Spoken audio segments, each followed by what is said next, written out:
bicameral conference committee na blanco na pirmado ng mga membro ng BICAM. Again, ngayon lang nangyari yan. Kailan? Ngayon, sa panahon mo, Marcos, ang daming milagro. Nangyari yan sa pamamalakad ng speaker na pinsa mong si Tamba. Ngayon lang. Ngayon 19th Congress. Ngayong presidente ka, Marcos, na mayroong blanco pirmado. At kung ito ay sinampit nila doon sa plenary session para i-aproban nila, asan nga yung enrolled bill? Sabi nga ni Speaker Bibot, wala pa hanggang ngayon. Sa akin, yun ang aking pinagdududa na bakit nagkaroon ng ganon na mga insertion. Ano po yung particular na kaso na isasampa? At sino-sino pa po ang sasampahan ng kaso bukod kay Speaker Martin Romualdez? At kailan po ito isasampa? Sa aking pagkaalam, no, pwede akong i-correct ng aming mga abogado rito kung meron ako makaligtaan na pangalan. Number 1, siyempre si Martin Romualdez. Yung palakpakan. Number 1 si Martin, ididimanda. Okay? Ito paiingayin ko. Ito paiingayin nyo. At ito ang paiingayin nating lahat. Hindi yung impeachment. Kaya sinasabi natin ito ito talaga issue ng Pilipinas. Yung impeachment, wala yan. Andyan si BP Sara o wala, gawa-gawa lang nila yan. Etong bilyon nawawala, gutom mga abuti ng Pilipino dyan. At isipin mo, yung mawawala na yan, mapupunta yan sa ayuda. Para tayong ginisa sa sarili nating mantika. Yung nag-fill up niyan, marami dyan gagamitin para sa ayuda, para yung ayuda naman ay gawing legal na vote buying, tapos itong vote buying, iboboto sila. So gumawa sila ng illegal para sila iboto, tapos tayo na magsasapir, tapos gagawin nila yan taon-taon. Bakit? Hindi nila inaamin yung mali nila. Ang tao hindi umaamin sa mali. Uulit-ulitin yung pagkakamali. So taon-taon niyang gagawin nila yan. Yung blank items na yan. O, di ba? Niyari tayo. Pera natin, ang pangbibigay sa ayuda para iboto sila. Galing, no? Di ba? Utak din to si Tamba. Utok, demonyo. Pangalawa, itong si Saldico. Yan, Saldico. Again, tumutugma si BP Sara. Tamba at Saldico ang nagdidesisyon ng pera natin. Pera nyo! Nagdidesisyon si Tamba at si Saldico. 2 tao lang. Eh, sino ba itong mga ito? Bigla na lang sumikat sa Pilipinas. Ano bang nagawa nito sa mundo? Bigla-bigla na lang. Parang hari, bigla na lang silang parang nag-astang Diyos, hawak na nila lahat ng pera ng Pilipinas. Pangatlo, itong si Majority Leader Manix Dalipe ng Zamboanga. Sama muna si Marcos. Sila? Dahil po, una, wala pong nangyayari sa House of Representatives na hindi po alam ng Speaker of the House of Representatives. Linaw, di ba? At walang nangyayari sa Speaker na hindi alam ng Presidente. Magpinsan yan So lahat yan, alam ni Marcos. Kung hindi alam ni Marcos yan, inutil siya. Lahat po yan may basbas ng Speaker. Wala pong gagalaw dyan kapag hindi po sinabi ng Speaker. Kaya alam mo, very credible to kasi congressman to Diba? May hawak sila mga kopya, may mga hawak na ebidensya. At alam nyo, bago lumabas to, may kwento ko lang. Itong nangyayari ngayon, nilalabas na po ni Banat Bayan. Nilalabas na po ng mga iba't ibang vloggers yan. Na hawak ni Tamba lahat. Kaya nga puro demanda ang tinanggap nila kay Tamba Hawak ni Tamba. Walang gagalaw dyan nang walang go signal ni Tamba. Kaya marami, congressman na matitino, naaasar. Bakit kailangan kaming sumipsip sa'yo para mayroong makuha? Ganun ang datingan. Pero then again, lalabas naman ang katotohanan dyan Ha? Ako naniniwala ako, may bidyong hawak si BP Sara patungkol dito sa Okada. At yan, maglalabasan niyang isang-isa sa demanda at doon sa impeachment. Kaya nga po dito, sigurado ako, itong si Martin Romualdez ay talagang siya ang may pakanan nito lahat. I agree with you, Kong. Siya ho ang author nito. Correct. Ngayon, siyempre ako gusto ko rin magpasalamat kay Congresswoman Stella Kimbo. Dahil kung meron mang tunay na bayani dito, si Congresswoman Stella Kimbo. Palakpakan naman! Siguro ito si Kimbo, pinapagalitan na ito. Ito, kukwento ko Na-i-vlog ko rin po yan Noong ini-interview si Kimbo, tumatakbo pa yan. Halos mangyak-ngiyak yan dahil ini-interview ng media, iniiwasan niya. Naalala niyo yon? Doon sa mga manunood ko? Kung hindi, tingnan niyo yan. Nagbigay po ako ng komentaryo dyan. Halatang halata, yung pressure kay Kimbo. Tumatakbo siya, iniiwasan niya, pinagsasalitaan niya yung staff niyang hindi ko maintindihan kung bakit epal ng epal. Di ba? Iwas siya. Tapos kinabukasan, meron na siyang statement. Naghanda lang pala.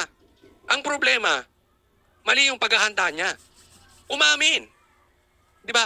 Ang magnanakaw, hindi dapat umaamin. Ang manloloko, hindi umaamin yan. Di ba? Alam ng mga kalalakihan yan eh. Oh, hanggat kahit ka nakapatong na, hindi pa rin umaamin eh. Oh, silang mga kalalakihan, hindi ako ha. Di ba ganyan ang style ng mga lalaki? Oh, kaya lang, hindi lalaki to si Kimbo. Ano nangyari? Umamin. Yari siya ngayon kay Tamba. Kasi ang style ng politiko, tanggi ka lang ng tanggi. May ginawang ukada, tanggi. Adik ka ba? Tanggi. Magpapahair follicle test ka, tanggi. Tanggihan mo lahat. Kahit alam na ng taong bayan. Kaya lang ito si Kimbo. Siguro bagito. Bagito sa pagnanakaw, ay bagito sa panloloko. Ay, kung ano ba yan, basta bahala na kayo. Oh, napaamin. Oh, siya ang hero ngayon. Di ba? Kasi, kakampi nila yan eh. Alam mo ang balat niyan Tamba. Oh, ang dugo lumalabas diyan buhaya. Magkakaano yan eh, magkakatropa yang mga yan. Oh, di ba?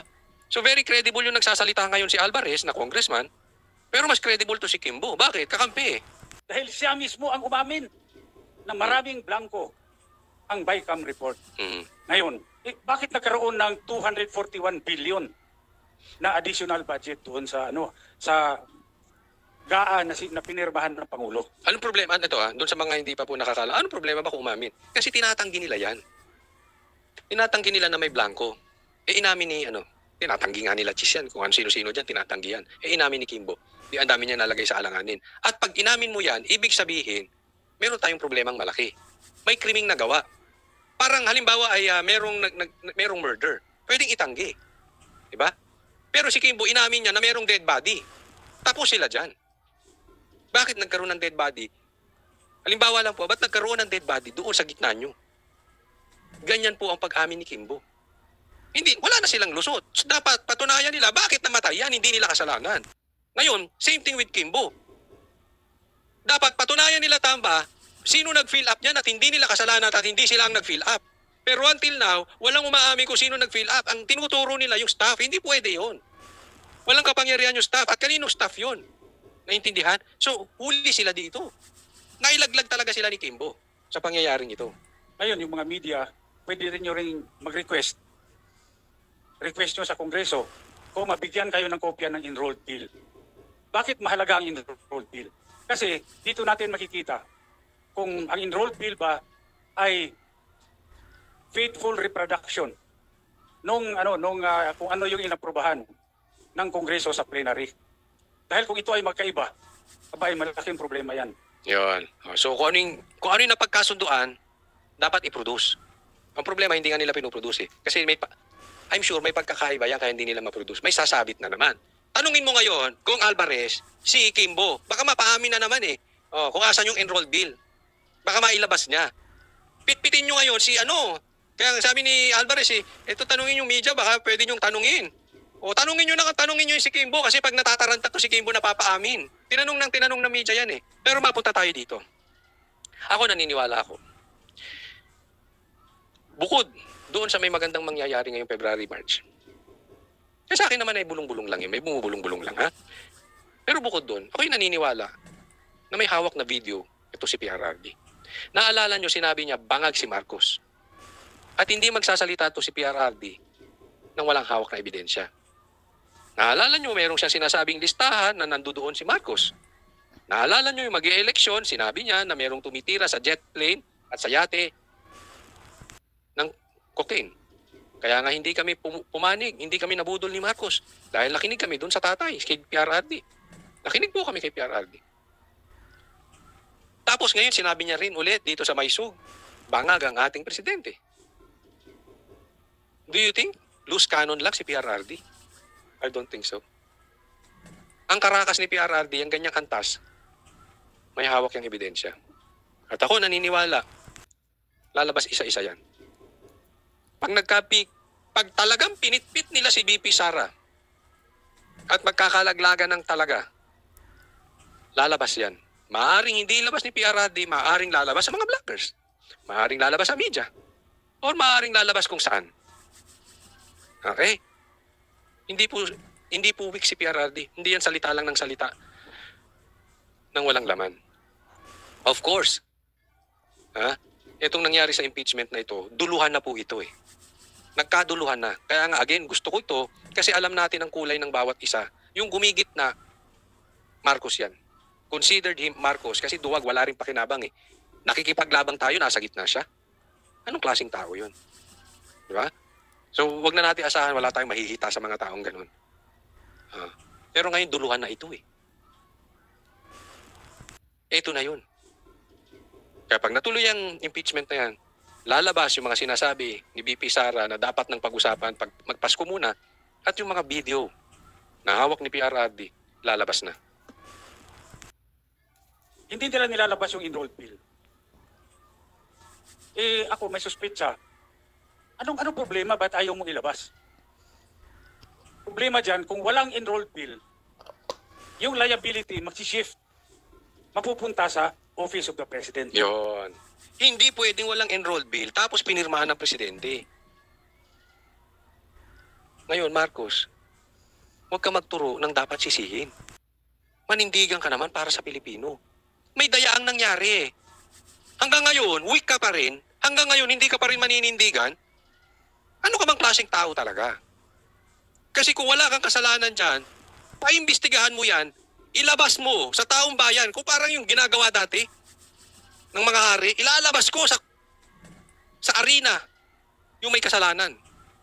Ganun ang gawin mo, Marcos. Kung wala kang kasalanan, kung wala kang alam, ilabas mo sa taong bayan yung may sala. Pero hindi pwedeng walang may sala. Merong may sala dyan kasi may blanco. Marcos, maninindigan ka ba o magiging weak ka? May pakinabang ka ba sa Pilipinas o inutil ka? Yan lang yun eh. Pinirmahan niya, walang enrolled bill. Sino naglagay ng blanco? Di sila. Diba? Kaya malaking problema. Siguro mabuti ilabas na nila yung enrolled bill para naman makumpare natin. Tama ba yan? O pareho ba yan? Nung inaprobahan ng BICAM, inaprobahan ng plenary. Okay? Maidagdag ko lang, sa laki ng problema nila, palagay ko that is the reason why sinulong nila kahit kapos na yung oras ng impeachment para matabunan ito. Ako swak sa bangay sinabi ni Atty. Topacio. Kaya nga pinipilit ko sa inyo na wag nating kakalimutan ito. Dahil tong impeachment na ito, wala silang plano. Not now. Hindi yan ang plano ni Tamba dyan. Ang plano ni Tamba dyan ay pagtakpan. Remember this. Last day na ng session. Ang tagal lang nakabinbin yan. Yung impeachment na yan. Ang tono ng mga bata ni Tamba, walang oras. Walang oras. At inaantay pa yung fourth complaint. Dumating ba yung fourth complaint? Hindi. May oras ba? Wala. Pero pinasok nila, pilitan. Bakit? Kasi alam nila, maliligo ng demanda si Tamba. Masusunog siya talaga dito sa isyong to. Alam niya yun. Kaya nga, ramdam niya yung karma parating eh. Anong ginawa niya? Desperate action, last session. Pinasok nila impeachment. Pero hindi nila planong paandarin yan sa Senado. Ako'y naniniwala, hindi yan paandarin basta-basta kasi sa ngayon wala silang numero. Or nanliligaw pa sila ng senador na magbibigay ng 125 reasons para i-impeach si Sara. But as of the moment, hindi yan ang motibo ni Tamba. Ang motibo ni Tamba, pagtakpan ito. Pagtakpan itong paliligo sa kanyang kaso. Yung ilalabas yung baho niya dito sa blank items na yan. Hindi ba kayo nagugulat? Nagkagulatan dyan. Even the congressman, yung ibang mga congressman, hindi alam to. Nagkabiglaan daw dyan. Biglang, wala na sa isip. Isipin mo last day. Di ba? Last day ng session, biglang lumabas. No choice eh. Hindi nila mapagtakpan. Sinubukan nilang magpalabas ng issue patungkol sa mahuhuli na si Bantag. Hindi na nag-click. Dami nilang nilalabas na issue, di ba? Para mapagtakpan yung kagaguhan nila. Wala. Kaya tayo kababayan, ilagay nyo sa comment section. Ikaw ba nangangako? Ako hingi ko lang to sa inyo. Nangungumbaba. Na hinihiling sa inyo, huwag niyong tigilan itong blank items. Ito ang issue talaga. Lagay nyo sa comment section. Hindi namin titigilan yung blank items na yan. Para yun ang pag-usapan. Para yung oposisyon ang nasa defensive instead of us being on the offensive. Pero hindi po natin bibitawan ito kasi napakalaki talaga. 241 billion. Kaming mga ordinaryong tao, we cannot even begin to wrap our heads around that figure. Correct. 241. Kaya kami ni Mr. Magpantay sa Citizens Crime Watch we joined hands with Speaker, with Attorney Raul Ambino, with Attorney Jimmy Bondoc para isulong po ito at sa Monday po ay ipafile po namin sa City Prosecutor's Office ng Quezon City itong criminal case na ito because this is falsification of legislative document. Yan, Monday po. So ito susuportahan natin. Ito isisigaw natin. Dikdikin nyo na sa Facebook nyo. Dikdikin nyo sa YouTube nyo. Lahat tayo makakapag-participate dito. Dikdikin natin ito. And we support, ha? Kung kayo makakapunta ron, di ko alam kung pwedeng pumunta, or kung kayo balita nyo tong demanda na ito. And nawa ay ipagdasal natin na maging patas ang korte natin. No? Pero ako ay may tiwala sa korte natin na sila ay hiwalay. Kaya nga dapat sa korte ang... Kasi isumbong mo sa kapwa mo, congressman yung problema ni Tamba, magkakakampi ang mga animal na yan. Dito na lang tayo sa korte. Hindi nila hawak yan, hindi nila teritoryo yan. Patas po ang korte. Ako'y naniniwala, patas ang korte. At darating na yung inaantay na karma nitong si Tamba. Which is a crime. Krimen po ito. It is a crime not only under the revised penal code but in view of the amount involved. It is a crime against the Filipino people. Yun, matindi. Krimen po yan. Kulong po yan. Dapat managot.